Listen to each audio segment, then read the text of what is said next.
Lejoni ta xhel fjalën time duke ju uruar mirëseardhjet në punimet e konferencës së Bankës së Shqipërisë për vitin 2024.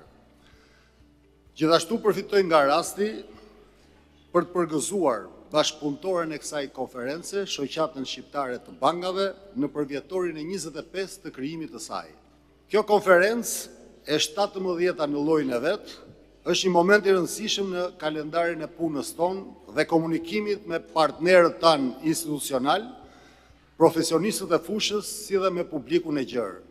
Pavarësisht zhvillimeve të vrullshme ekonomike dhe politike të vitit që po lëm pas, kryefjala afatgjatë e këtij viti do të mbetet dhënia e dritës jeshile dhe fillimi në muajin tetor i procesit zyrtar të negociatave për antarësim në Bashkimin Evropian.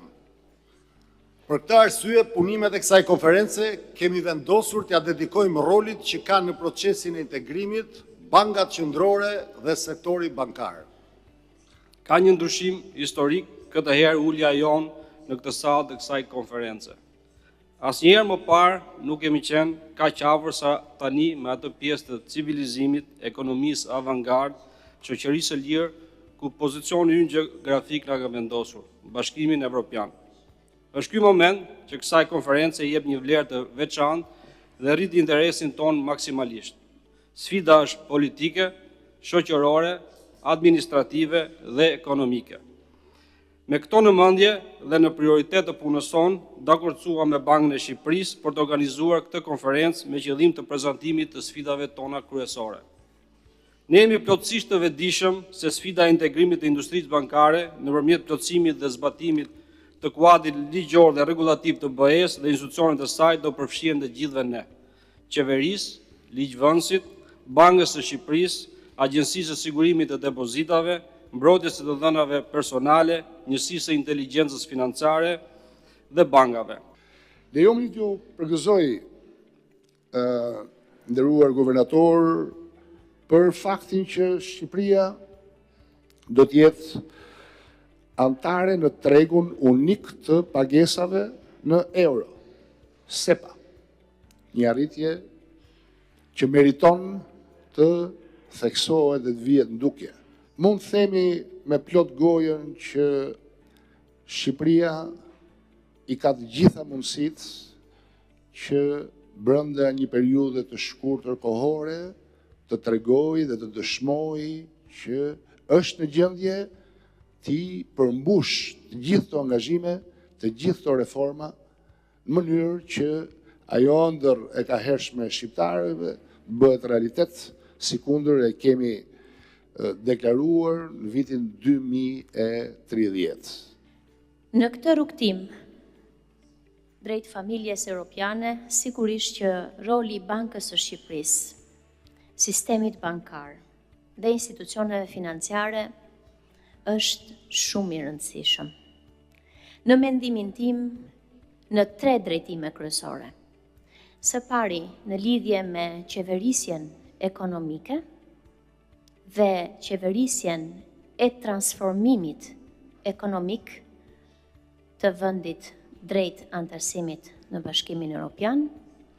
Së dyti, në lidhje me inovacionin ekonomik dhe mbështetjen që sistemi financiar i jep inovacionit ekonomik teksa sektorët kryesor të ekonomisë transformohen në hyrje në tregun evropian, dhe së treti për ta konvertuar rritjen në mirëqenie. Unë mendoj që ne kemi edhe një mision tjetër shumë të rëndësishëm, një mision të tretë për të përmbushur së bashku, integrimin në praktik.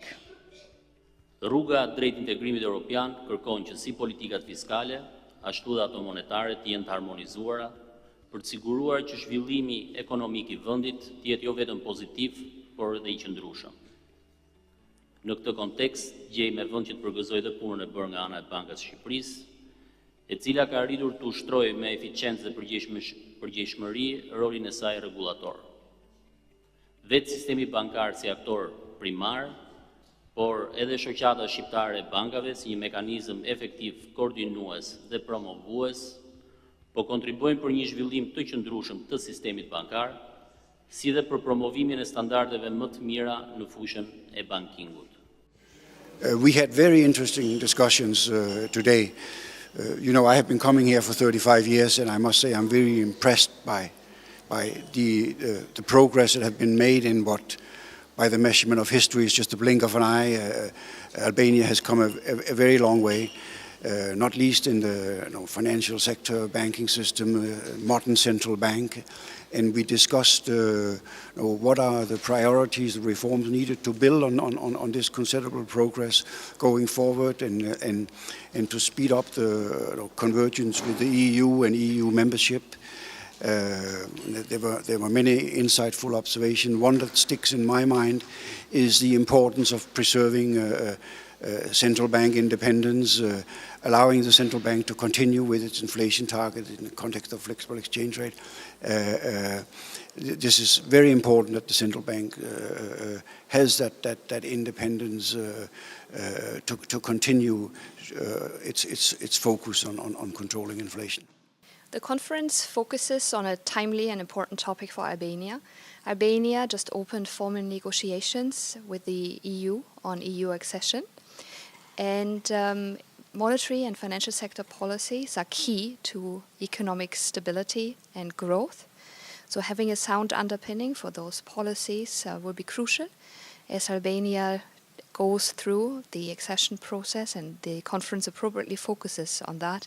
And we at the IMF stand ready to support Albania during the accession process. Thank you.